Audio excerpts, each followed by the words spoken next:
Bonjour Arnaud, est-ce que dans un premier temps, vous pouvez nous dire quelle est votre fonction et vos missions au sein du groupe Renault? Oui, bonjour Franck, donc Arnaud Sautier, je suis directeur de la formation réseau à la direction commerciale France chez Renault. Dans le cadre de cette fonction, vous êtes en charge du projet MOP. Quel était le contexte de ce projet? Alors le contexte, ça est parti d'un constat.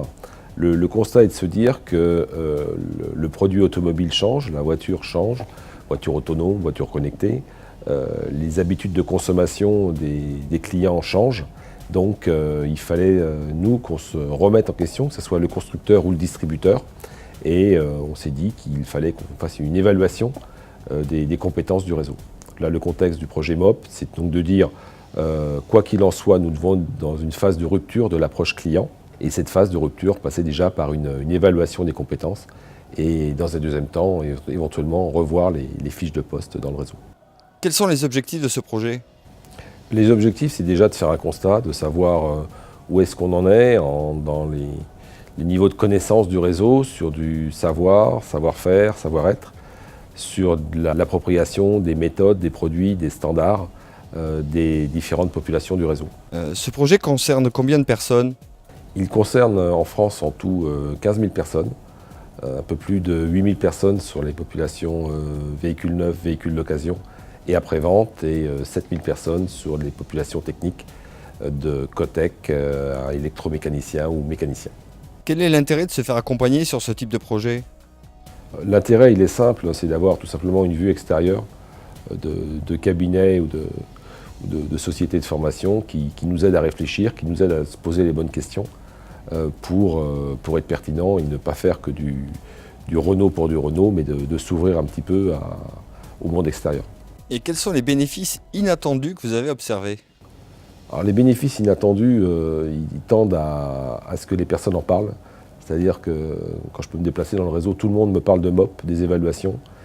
Tout le monde me parle des couleurs, du profil client. Et tout le monde parle des évaluations. Donc le bénéfice, c'est que déjà les gens se posent des questions et se remettent en question.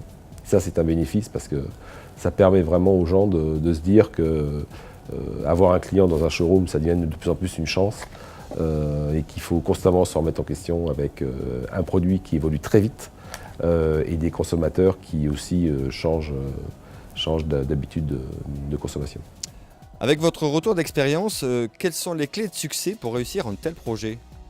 Alors les clés de succès, c'est déjà un travail collectif. On se voyait toutes les semaines avec les différents interlocuteurs. Donc c'est apprendre à travailler ensemble. Après, la qualité qu'il faut essayer d'avoir, c'est l'humilité, c'est-à-dire de constamment se remettre en question, et quand on peut avoir des remontées terrain, d'évaluations qui sont plus ou moins positives, y prêter attention et regarder ce qui se passe. Donc l'humilité, la remise en question. Et une dernière trait de caractère qu'il faut, c'est quand même un petit peu de courage et puis de volonté de s'engager dans un projet qui ne s'était jamais fait chez un constructeur automobile. C'était la première fois qu'on le faisait chez Renault. Il faut être courageux et parfois accepter de prendre des coups, parce qu'il n'est jamais évident de dire à des personnes qui sont éventuellement à être un manque de compétences, alors qu'ils vendent éventuellement beaucoup de voitures, beaucoup de pièces, ou qui réparent très bien les voitures. En conclusion, que diriez-vous à un directeur de la formation qui hésite à s'engager dans ce genre de projet? Alors la première chose, c'est d'être très clair sur savoir ce que l'on veut faire. C'est-à-dire que ce genre de projet, il faut que ça soit du gagnant-gagnant, parce que c'est un projet qui coûte de l'argent, aux constructeurs, qui coûte de l'argent aux personnes qui sont évaluées. Donc je dirais bien mettre en place le business model, avoir les idées très claires de l'évaluation que l'on veut faire, et également des solutions d'accompagnement que l'on peut proposer. Et la dernière chose que je dirais, c'est qu'il faut quand même être appuyé par, pour ma part, j'ai été appuyé par le directeur commercial qui soutenait totalement la démarche. Donc nous n'avons pas eu besoin d'insister pour que les gens aillent aux évaluations. Ça s'est fait d'une manière naturelle. Et puis il faut que ça parle aux gens.